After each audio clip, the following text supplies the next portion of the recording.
right, we're live. So thank you so much, Warren, for joining me today. Yep. I think it's going to be a fun conversation. Say hi to everyone.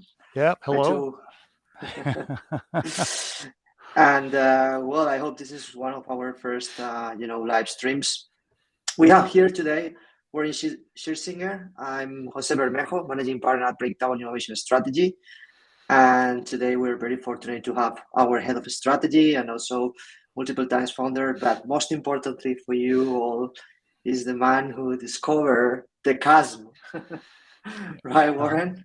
Yep. So let's get started from the beginning, Warren, before moving into go-to-market strategy to cross the chasm. And yes, we will show you all the slides, and we have the slides prepared. But I think it would be a nice introduction from Warren to start from the beginning, and all this fits together. And why are you, let's say, so important, in the lifetime of diffusion of innovations, technology adoption life cycle, the chasm? You are the glue of that story. Yep. And it's all by accident, but that's why I call myself lucky. Is my grandfather was a professor at Ohio State and worked with Everett Rogers, who wrote Diffusion of Innovations and created the concept of the bell curve, and he coined the term early adopter. So, I was introduced to that concept very early, and then I was hired to work in Silicon Valley to update that model to the technology adoption lifecycle. And then here in the Pacific Northwest, we created the chasm concept and basically gave that idea to a writer, and he wrote a book called Crossing the Chasm. So yeah, I've kind of been on this same theme for a long time. Yeah. So cool. It was the 88 when you first observed the chasm, right? Correct. Now, yeah, and I don't know if I should go into the detail. That was all, that idea came from something that happened to my grandfather when he was young, and he described it, an unfortunate accident, and the way people reacted to a new innovation. Some What people, happened? yeah. So this is my great aunt. My great aunt was actually the very first person killed by an automobile in the state of Ohio. And my grandfather said that all the people in the community reacted kind of in one of two ways. Either they said it was not the fault of the automobile, or they said the automobile is the thing that should be blamed for this accident, and we don't want it anymore. So it sort of created this small group of people in favor of the innovation, large group of people who did not like the innovation. And just talking through that with my colleague, we decided, there's a gap between those innovators and early adopters. They're always in favor of a new innovation, and the mainstream is not in favor of new innovations. And the big difference between the two creates the chasm. So yeah, that whole idea came from a family related accident. Yeah. Well, sorry about that. Unfortunate, but I mean, it's I love to know, Yep. from the beginning, all the story, right? That is behind the curtains. Yep. But let's help our audience to understand what is the technology adoption life cycle, starting from the beginning again. You call it innovation adoption life cycle. Is it the same, and how it works? Right. Yeah, sure. The thing that is always fascinating is, and this was, of course, I'm talking about the original innovation adoption concept, is that anytime something new is presented, people decide, are they willing to take the risk of trying this new thing, or do they want to wait and see if if their colleagues, their neighbors, if everybody decides this new thing is worthwhile and valuable, then they want to jump on the wagon and get on and adopt it also. Mm-hmm. So it's basically a way to reflect how people make that choice. Do I want to go first and be an innovator? Do I want to Uh-huh. go second and be an early adopter? Or do I want to just wait until I see lots and lots of other people, and then I'll be either in the early or late majority? And then, of course, there's always a group that says, I never, ever want to take this. So, um, Mm-hmm. it's a fascinating study of how people react basically to risk. That's what it's all about, is do I want to take this risk? Mm-hmm. Um, and uh, and I think that it's, well, if I think about Everett Rogers, Mm-hmm. that really was a study of a specific use or use case. And that use case for Everett Rogers was actually farmers trying to decide whether or not to use a new type of seed. um, and it's not so much the technology or the new innovation that is evaluated, it's how it's used. That's why this curve reflects applications, not technologies. And you can have people who in one area are very happy to use a new technology, but in Mm-hmm. another area they're not willing to use it. So Mm-hmm. that's why it's got to be application specific or Mm-hmm. application based. Mm-hmm. Mm-hmm. Yep. So thinking about marketing, go-to-market, commercialization, what that means for a marketer or a founder Yep. that is just launching uh, an innovation. What does means this curve here in terms of who to seek? What are the differences between an early market and mainstream that market? Yeah. What can you tell to them? Yeah. Well, it's a really great opportunity to see what's coming, because if you have something that's new and it is Mm-hmm. different, you know that you're going to be attractive at the beginning to innovators and then early adopters. Mm-hmm. And you know in advance, because of this sequence, you know what you need to change in order in order to attract each of the different audiences. When you start out, your core technology, your core SaaS product by itself will be enough, but you have to start adding things to it to reduce the perception of risk so that more and more and more people will accept it. And Mm-hmm. it's a great tool. It's just a fabulous tool to tell you what you need to change in order to attract a bigger audience. Mm-hmm.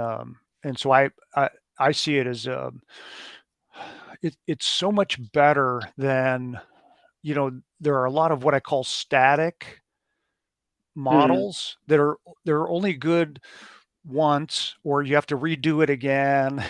and Mm-hmm. Let's put and names then to that. What is an static model? Let's put a what name. oh yeah, okay, all right, the business model canvas Uh-huh. is static. And if you think about it, you can go do that today and put in the elements that apply today, but then that's all it's all it's good for.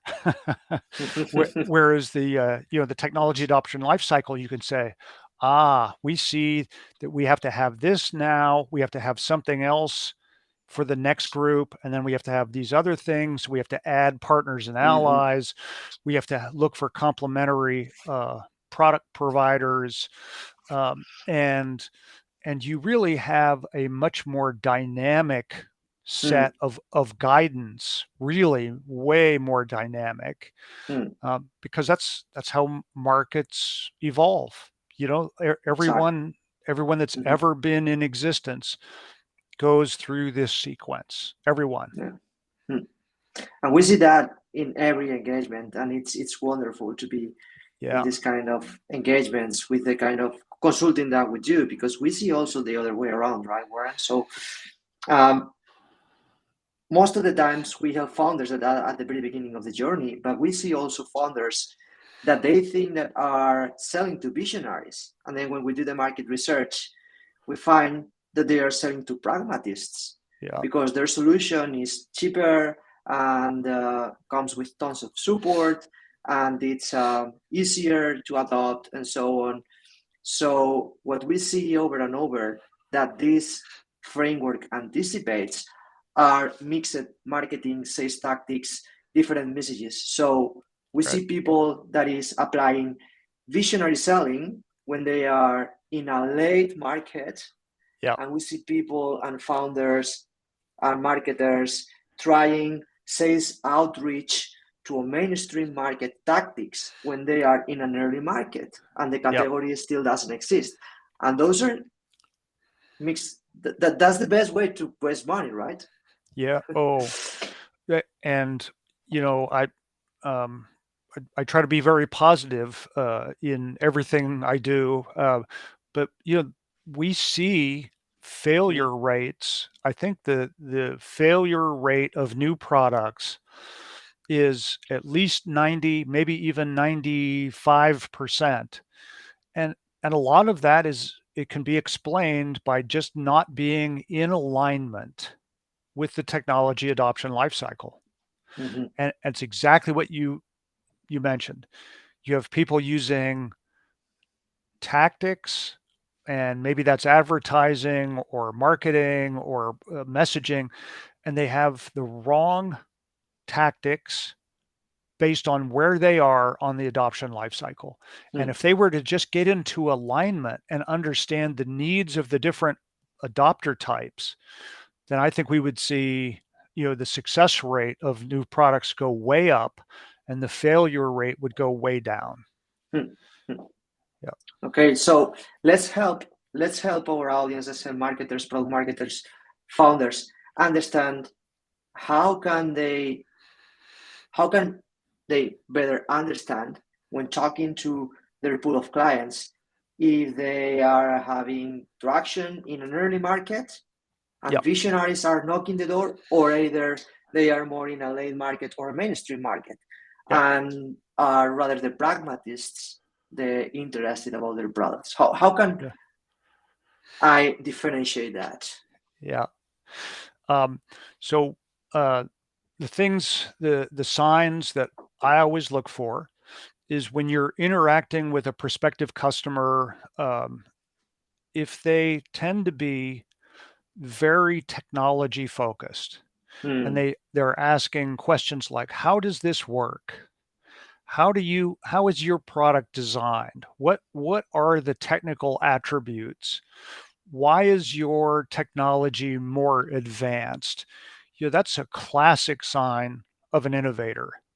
And mm, that's somebody who wants to get into things that are really new and be a change maker, right? And they want to basically explore and figure it out.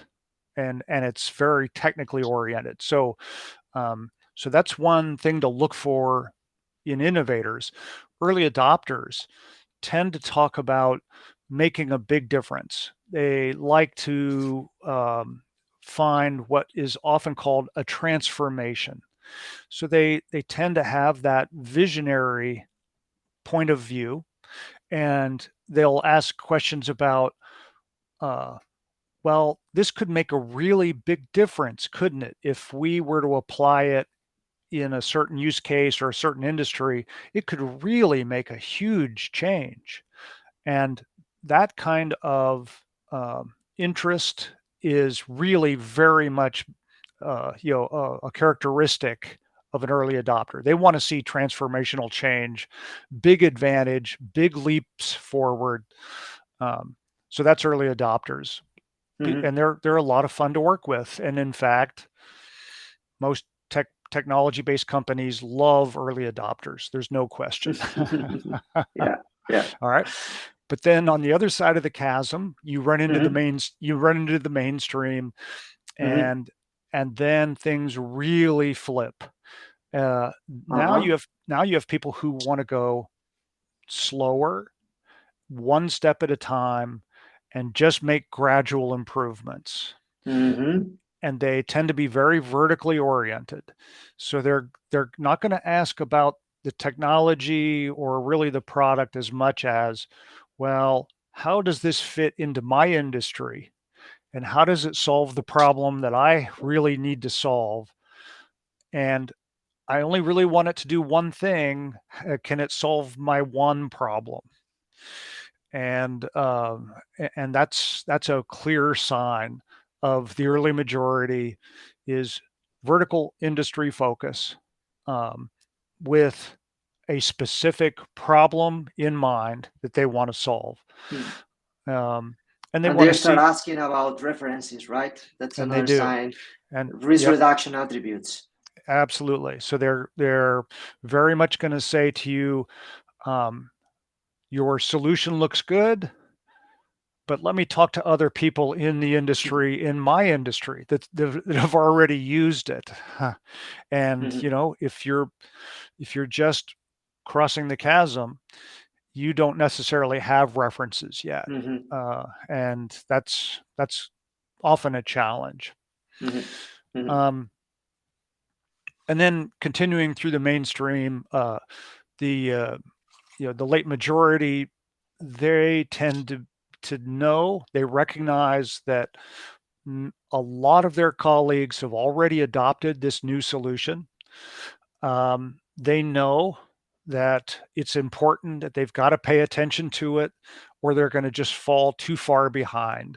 And they're very, very focused on, is it really simple, and can I get it at a big discount? Right. So they want it cheap. They don't like, they hate complexity. But they're actually a giant piece of any given market. You can make a lot of money just providing a simple solution that's not very complex, that's very cost effective, and that will attract literally a third of all of your potential buyers if you do that.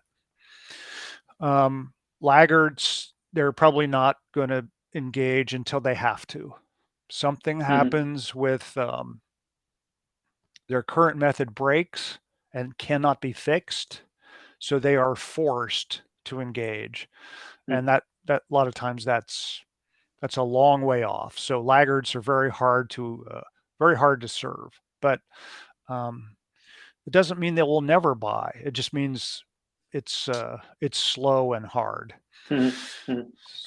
So the chasm is basically this huge difference between the behaviors and motivations to buy between two dramatically different groups of adopters. Visionaries, which compose an early market. So when you're creating a category, we can say that you're in an early market. You're targeting innovators and early adopters, and then mainstream markets. And because they dramatically change the way they buy technologies, innovations, and applications, we have this chasm of adoption. Yep, absolutely. Big, enormous difference.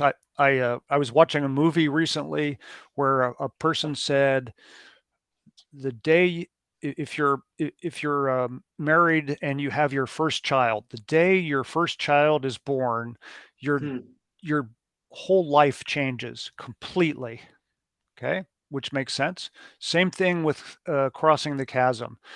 If you're serving early adopters, your whole life changes completely in serving the early majority of the mainstream. It is going from people who love and support new things to people who are very, very cautious and and do not want to take risks. They don't like risk. They dislike risk intensely. So you go from a we like risk to a we hate risk environment, and that's a big change, and your whole company has to adapt. Yeah. So let's try to remove this common misconception, or to help people and leaders understand better this common misconception about every time you launch a new product, your first wave of adopters are going to be the early adopters, and how that fits with the kind of innovation that you are bringing to the market, because it all depends on where in the curve are you entering the market and the kind of innovation. Right? Absolutely. And a lot of companies do new product development, but it's really only a refinement over what already exists. It's not on the scale from discontinuous to continuous. It doesn't make people change very much, and it's just a small improvement. And actually, it's the incremental one, right? It's what we call incremental, the top right in the right. Yep, absolutely. Existing technology in an existing market, small refinement, very small improvement. Yep. And you want to probably be doing that every so often for all technologies. That's one of the characteristics, is all technologies improve over time. So it's going to be necessary for you as a founder or as an executive in a technology company. You will always refine your core product, but the refinement will be incremental, and it won't be a big discontinuous change. And that's the key difference. So when we talk, just to clarify for our audience, when we talk about discontinuous, it's because the discontinuity in the adoption, which means the chasm, that is a discontinuity, right? Correct. So the more on the left, new technologies, new markets cause a bigger discontinuity in the adoption, and the more existing technologies in existing markets on the right, they are continuous innovation, so they are not going to face a chasm. Yep. And people think about this also in terms of change in the customer or the end user behavior or their workflow. You have discontinuity really makes people change. They have to learn new things. They have to change the way they do their jobs, and that is a sign of a discontinuous innovation. Is you make people change. A continuous innovation is they don't really change that much. So it's easier to adopt, and because of that, there is no chasm. There is no chasm. That's another big misconception that we see, right? When talking to people, it's they all think that there is always a chasm. Or that they are in an early market, which is not necessarily true. And one of my favorite examples of this is the iPhone. The iPhone, or any smartphone. I don't want to pretend I have a preference. So, all right. If you think I know about, you have. if you think about the iPhone was really just a refinement, because people were already carrying a music player. They were already carrying a phone. They were already carrying something that would allowed them to hold their contacts. They were carrying a camera, and they were all individual devices, but they were all in existence, and people knew how to use them. All that Apple did was take all those things and put them inside one single unit.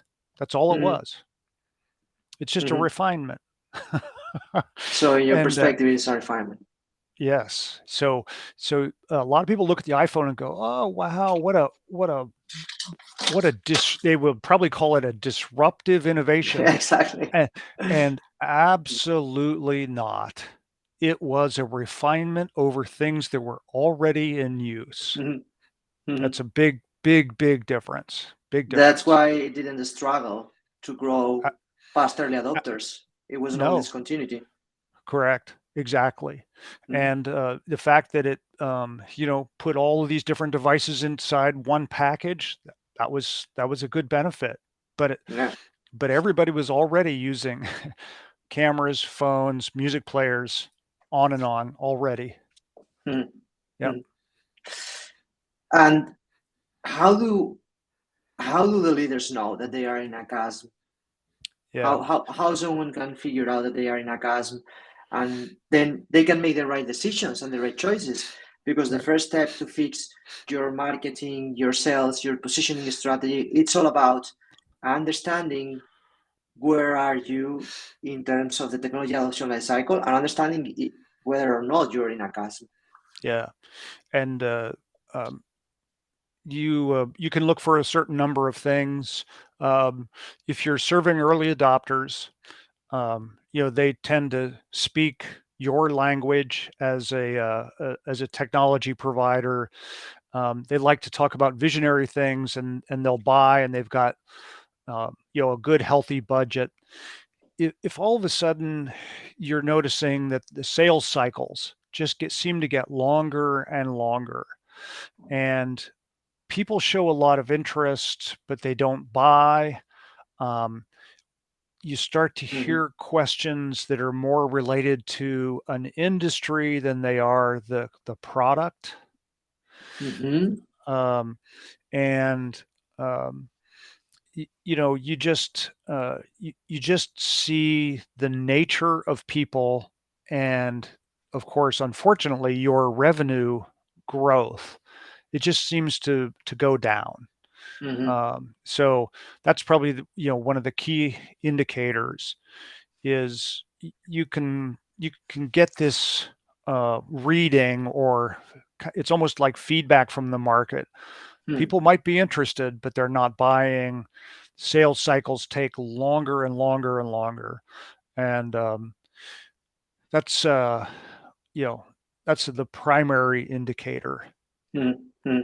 We put together here some KPIs like uh, longer sales cycles and in consequence longer customer acquisition costs, Yeah, lower closing rates, and also a switch in the buying criteria. And for yeah, that is critical. Talk to sales and understand what kind of conversations, what kind of questions are asking prospective clients so we yeah, know what's going on and where we are right. in the curve. And the one that you mentioned earlier is really big.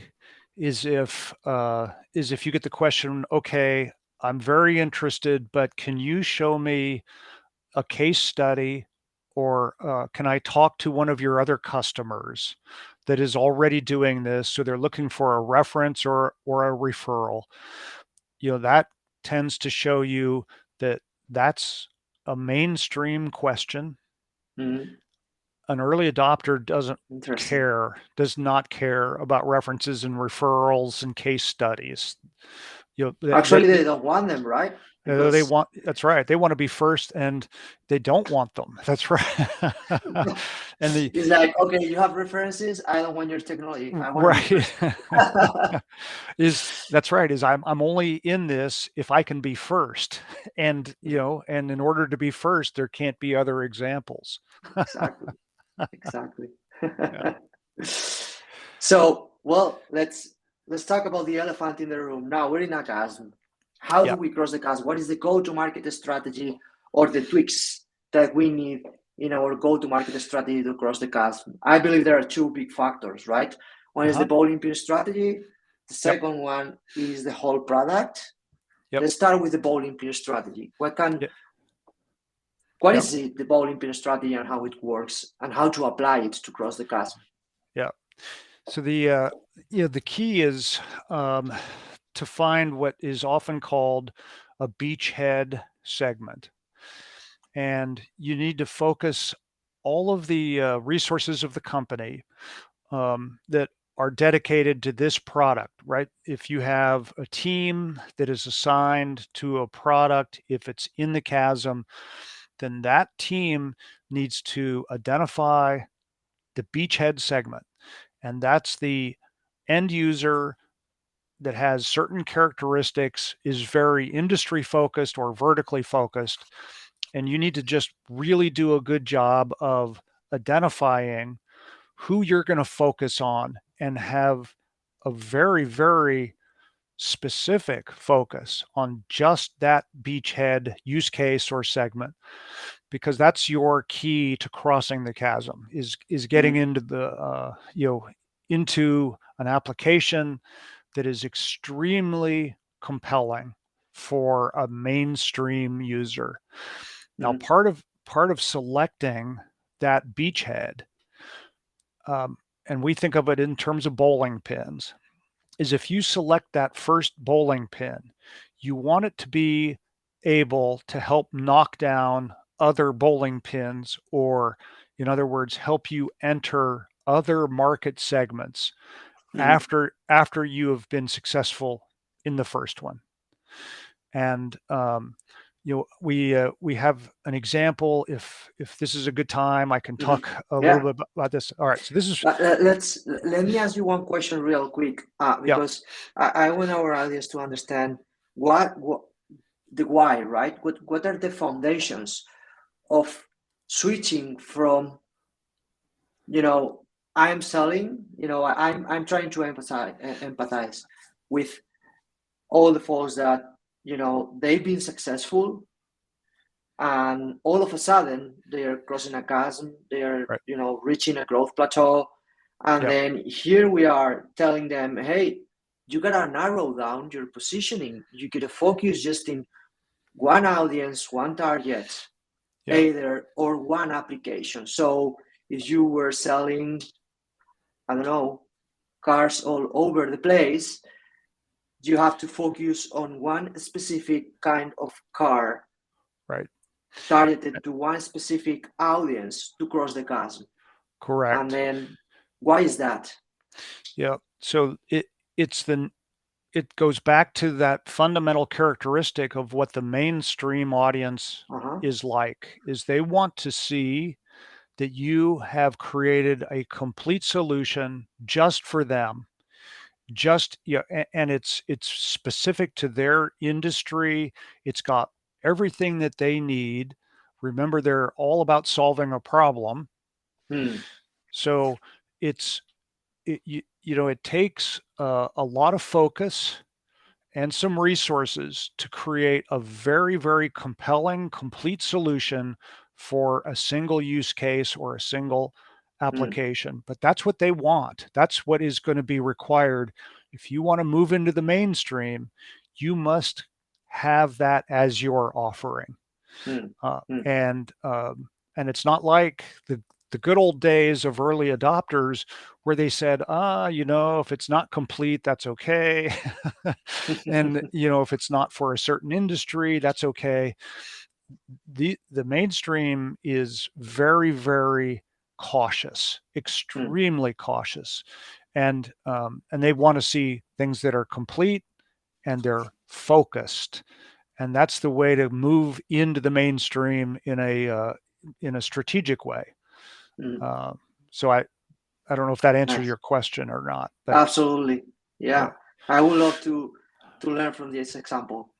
Yep. So this is interesting. This is a division of Honeywell called MeasureX, and what MeasureX does is in an industry which is paper manufacturing, and if you look at paper that's in your printer or kind of anywhere, paper is manufactured in large sheets, large sheets that are then split or cut into smaller pieces.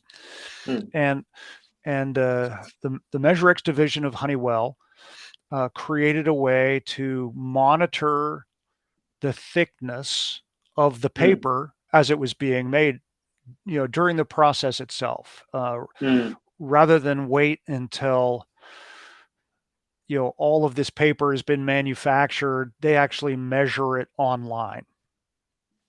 And so they got started just measuring ordinary paper, and that was their beachhead segment, or the first bowling pin. Mm. And they did an excellent job of providing great return on investment for paper manufacturers. Now, one of the things that happened in terms of adjacent segments or related segments Mm-hmm. is MeasureX discovered, hey, look, there are other kinds of paper that are also manufactured the same way. Some of it is called tissue. Some of it is called toilet paper. That's on the thin end. On the thick end is cardboard, or what some people call craft paper. So, Mm-hmm. so you've got all kinds of variations of the same kind of manufacturing process. But the success that MeasureX had just in that first beachhead segment, it Mm-hmm. translated perfectly into these others, because all these companies interacted with each other, especially at the trade shows and association meetings, and they would compare notes and talk to each other, and the people who were making just ordinary, well, I'll call it printer paper, would talk to the people making tissue and cardboard and craft Mm-hmm. paper. So they were all very willing to adopt. But here's the other thing, is MeasureX did not have to change the core product very much. It was almost ready to Mm. go. All they had to do was make it a little bit wider in terms of the sheet that was Mm-hmm. being manufactured. So there was an automatic bowling pin effect, Mm-hmm. that went deeper into what is called the pulp and paper industry. Mm-hmm. Now, from that point, they discovered that in some places, some Uh-huh. locations, they were taking cardboard and they were putting plastic on top to make Mm. what is called milk cartons. Mm. All right. So the people who were then actually making something that had two layers instead of one, they were very interested also. So MeasureX was automatically introduced to the people who made um, a coated version of paper. Uh-huh.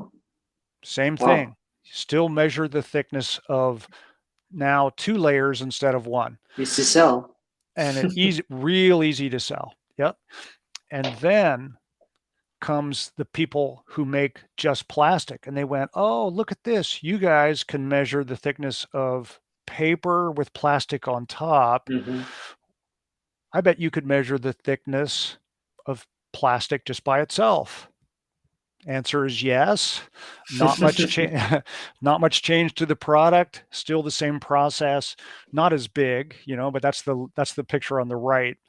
And Uh-huh. so the entire plastics manufacturing industry then became available to MeasureX Mm-hmm. because of their bowling pin sequence. Mm-hmm. And then later, and boy, the types of plastics that are made in a web or a sheet like that is just staggering. Um, Mm. Blood bags from, like, um, if you've ever been in a hospital and you see the blood bags, that those are made in Mm. plastic Yeah. sheets. Safety glass has plastic They in the are a huge center. market that they can expect. Yeah. Huge Huge market, market. huge market. But you So, start narrow. yep. But then, so you serve the plastics industry, and then the rubber industry came and said, "Hey, we make things in sheets also for tires." Now and you have you, another industry. and then you have a whole other You jump. industry. Yep. And then another industry is metal, right? Alcoa and Reynolds Aluminum, they all make their stuff in flat webs and sheets. And they said, we need to measure the thickness just like, all the way back in the paper. So it just really expanded through multiple industries with the same Amazing, core guys. product, exactly the same core product. Now we'll talk about the whole product in a bit. Yep. Amazing example, but this just does not only apply to hardware, right? This is a hardware example. I wanted to talk about the software example, and it's Jasper, which is an artificial intelligence technology. Really easy case. They've been in business just for a couple of years, and they first launched an artificial intelligence tool oriented to founders, agencies, and copywriters. And they launched it 2 years ago. An artificial intelligence assistant for short length content, right? It is in this big so-called category, which I don't believe it will become the name of the category because it's too generic on generative AI tools, right? And then after early success, they have a lot of early success. They improved their product and they jumped into writing long length content writing, which is another application.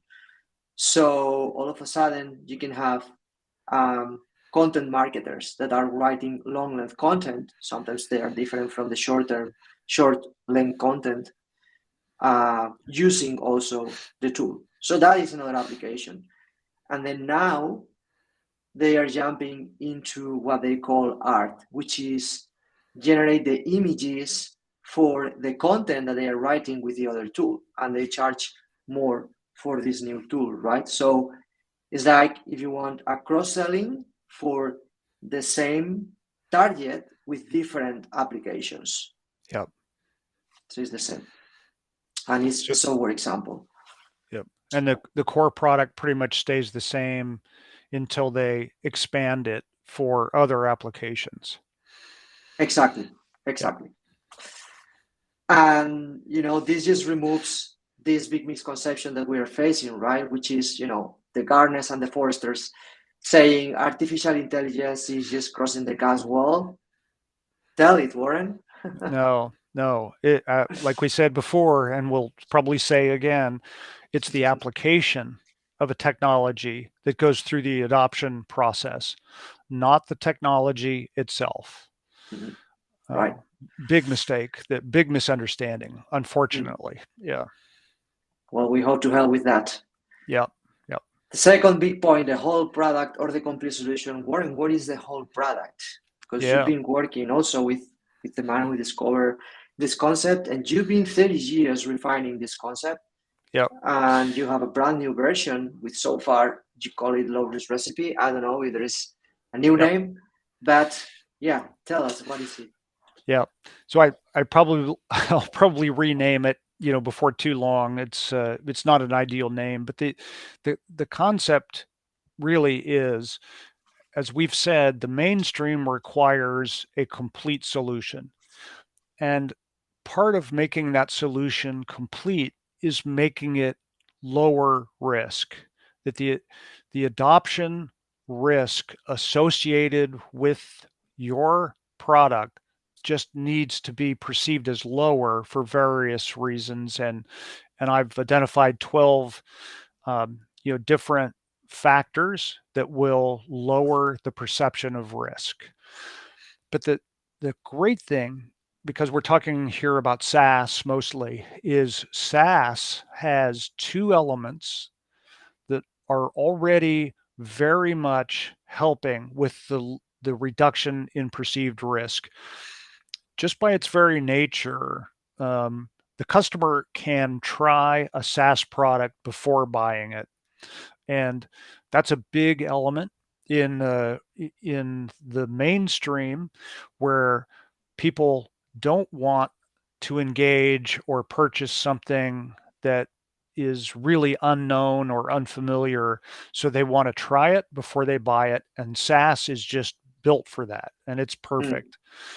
So what we're telling, and this is important because we came across clients that are building high risk or high ticket SaaS.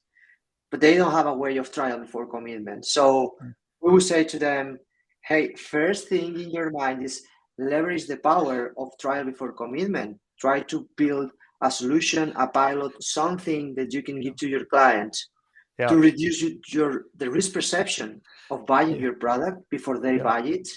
Yeah, absolutely.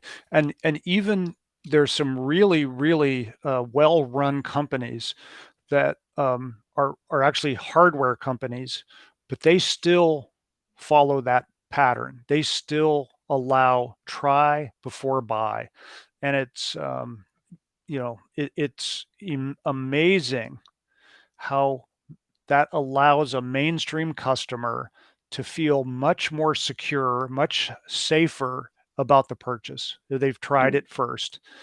The other thing about SaaS and lower risk is the delivery is through the internet, or the sales and distribution are internet based, and that's all well known. That's a well known, trusted channel of distribution. So there's a big advantage for SaaS companies in lowering the perception of risk from those two things. Try before you buy and delivery through the internet are both really, really good. And So, yeah. sorry, no, I was just going because we're running out of time. Oh, yeah. Going to tell our audience that it's not the intent to go through the 12 elements with examples, because that would take just one entire session. Yeah. You can take a screenshot of this, and we will come back with new live sessions just to talk about the whole product concept, the low risk recipe, and with examples. We will have a session just about that. Yeah. But yes, we have one big example of crossing the chasm with a whole product, right? And through partnerships. And how important are the partnerships, right? And it's the ChatGPT.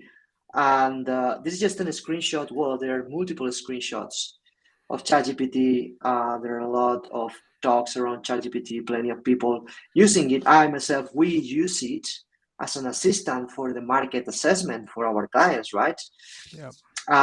Always with human supervision. It's just an assistant, it's an enabler. He's not the boss. We're the boss. But the point is that there are a lot of positive things, and there's a lot of positive hype, but there's a lot of fear, uncertainty, and doubt. And you just have to read the LinkedIn comments of people, and those are mainstream comments. And they're all led by skepticism, pragmatism, uncertainty, doubt, risk perception, right? Now, Warren? What a game changer this is. One of the things that really, really reduces risk is the sponsorship of a big, well-known organization. And in this case, it's Microsoft. And, by essentially saying we're going to become a type of complementary supplier where we actually integrate Chat GPT into Microsoft platform products. Think about the risk reduction there, and think about how much more complete an offering can be if it's got all of that capabilities added onto it. And it just addresses so many of the different points of the low risk recipe. It's fabulous, and it's just amazing what that's going to do for that new product or that new technology. Absolutely. So we're talking about all of a sudden, OpenAI, in this case, not that much ChatGPT, because ChatGPT is one, interface. There is a chat, but OpenAI is the underlying, if you want, engine of artificial intelligence, and that's going to be embedded in Microsoft Office 365. So we're talking that all of a sudden, here's the huge difference. We had a product that by itself was leading fear, uncertainty, and doubt by mainstream buyers, and then that would have been struggling in most probably in the chasm, even if there is all this hype. I don't Yep. think, ChatGPT just crossed the chasm all of a sudden.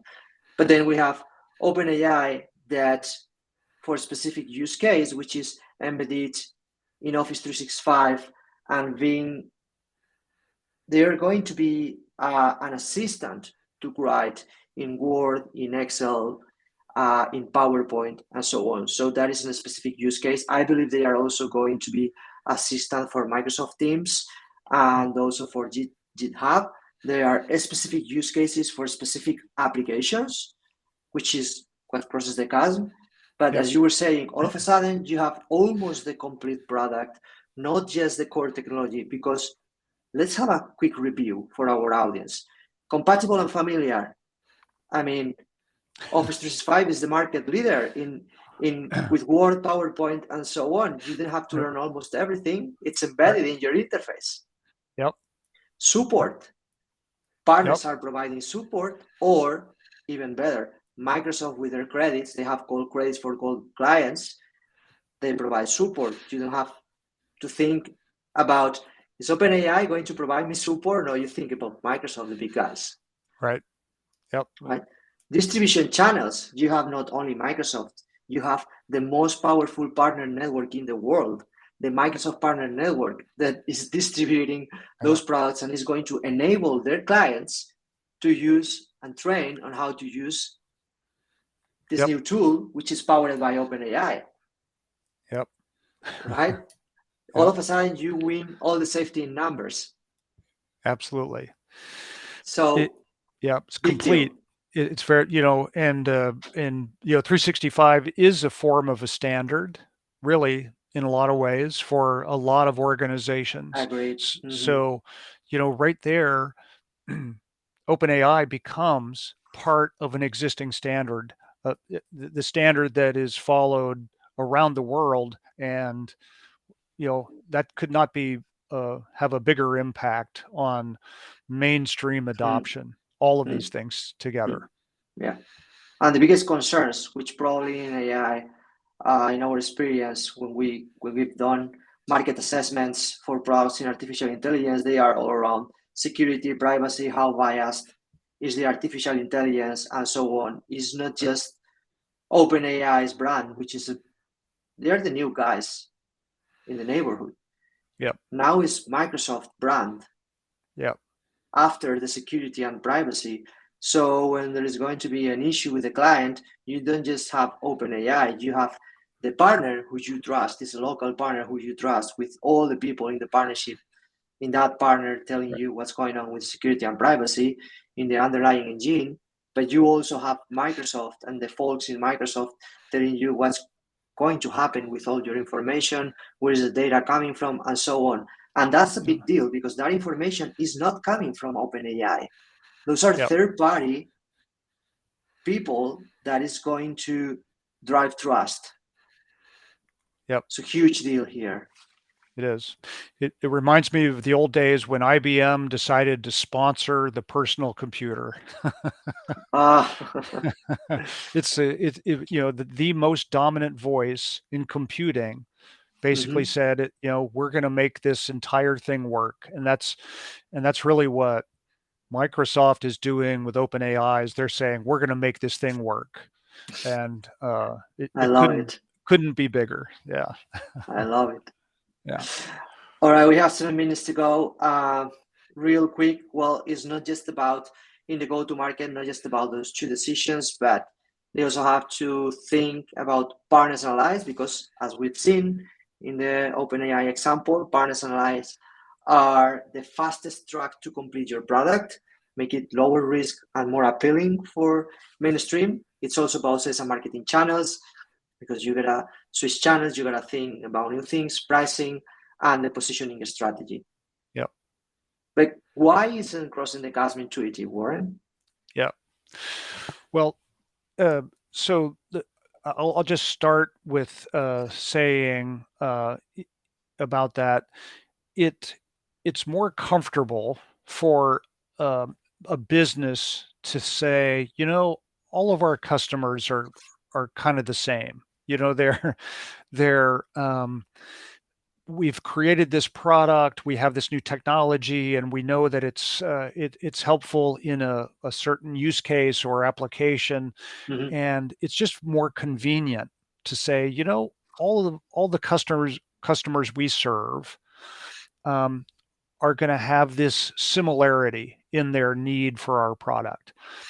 What the reason the chasm is not intuitive is because, yes, you may have created something that has great value to a lot of different end users, but the difference is you've got huge variability between how people react to new things.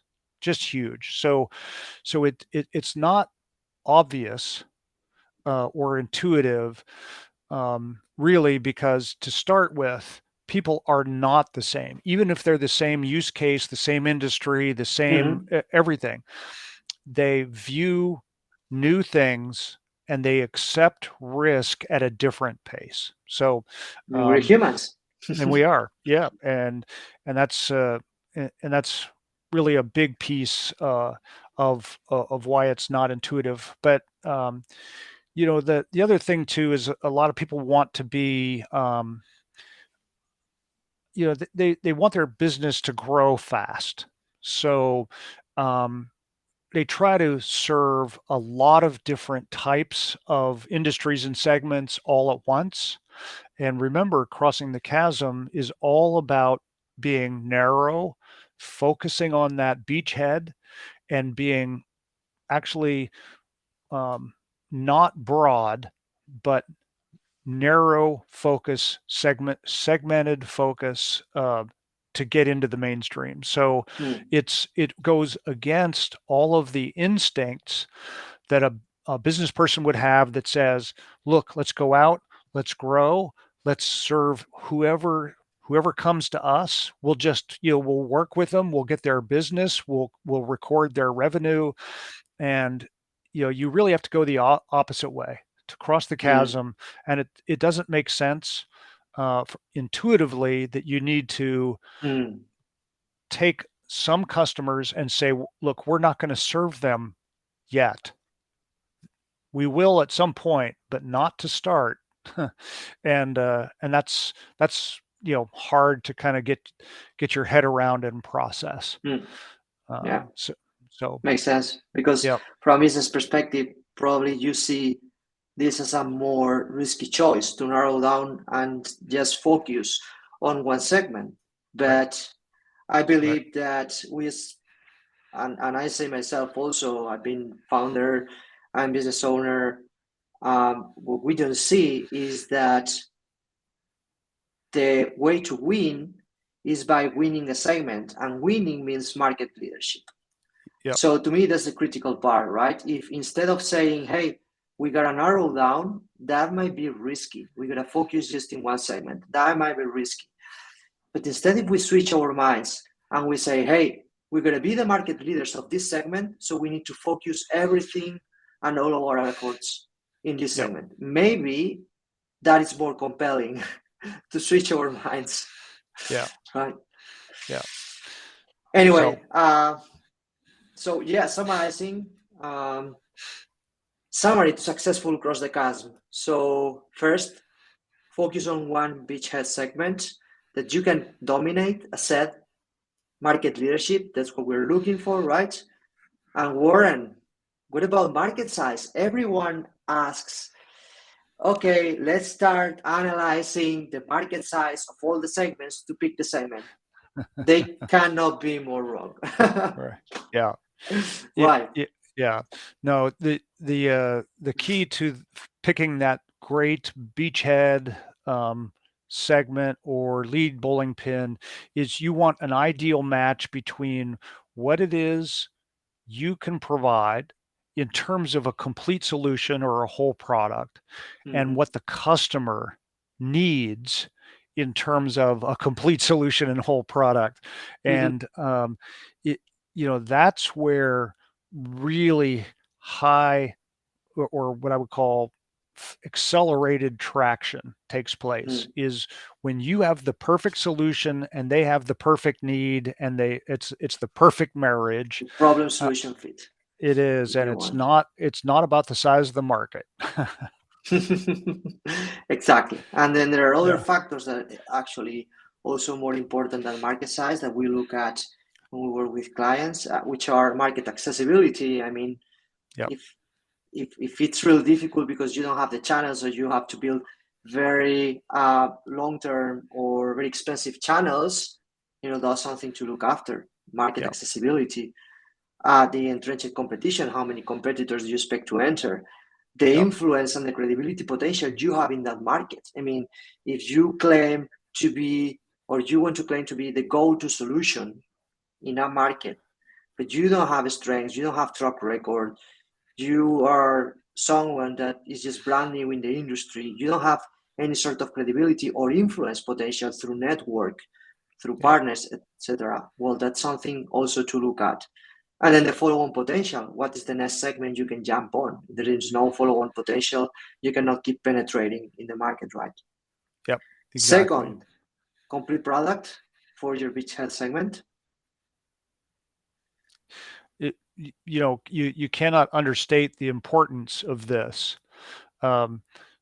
Mainstream buyers, you want to cross the chasm, you want to serve mainstream buyers, you cannot have an incomplete product. It must have all of the elements, tangible and intangible, to solve that person's problem or that company's problem. And it is a key consideration in terms of selecting your lead bowling pin, is can you provide that complete solution? It's absolutely. And just to remember you all, the intangibles are, if you remember the slide with the complete solution, in the center we have the core product. We have 12 elements that we have identified that are the intangibles, the most intangibles that during the 30 years of Warren's research, he's found that technology adopters want in order to adopt new solutions. Those are the 12 intangible elements. So you can look at them. And then, of course, that must be led by market research.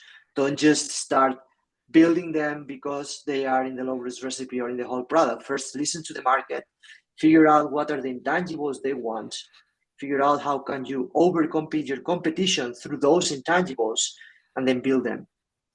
And the third step, Warren, is your head pin should influence other adjacent segments, right? Which is the follow-on. Absolutely. You want the other bowling pins, the ones that you will serve second, third, fourth, fifth, sixth. You want those to ideally reference each other. So the success you have in the lead bowling pin, the word of mouth communication will spread into those other segments or bowling pins. That's the key, word of mouth communication. It is, and to have selected the right segments in the right order, you can actually take advantage of that word of mouth, and that's just an enormous element of mainstream buying behavior, is they want to hear about other people having success. And you can actually set that up so that they do hear about it by word of mouth. Well, we had to leave it here. Unfortunately, we'll love to keep talking, but we don't have time for more. Warren, I hope you enjoyed the conversation. Another time in another live session, we will go in deep through this process of successfully crossing the chasm, which is more the how. We went through the theory, but we want to dig deeper into the how, so everyone can learn how to apply it. Actually, we're building a course for that. After we launch this course that you can see here, during our positioning and launch optimization bootcamp, we're also building a course to cross the chasm, which is not actually a course. They are bootcamps because they are hands-on, and we would love to have you, of course. So we'll dig deeper into all of this in next live sessions. Warren, I hope we can count on you. The audience can count on you. Absolutely. And, if you want, reach out on LinkedIn, or, I like to answer questions anytime you want to ask. I'll try to get back to you fast. That'd be great.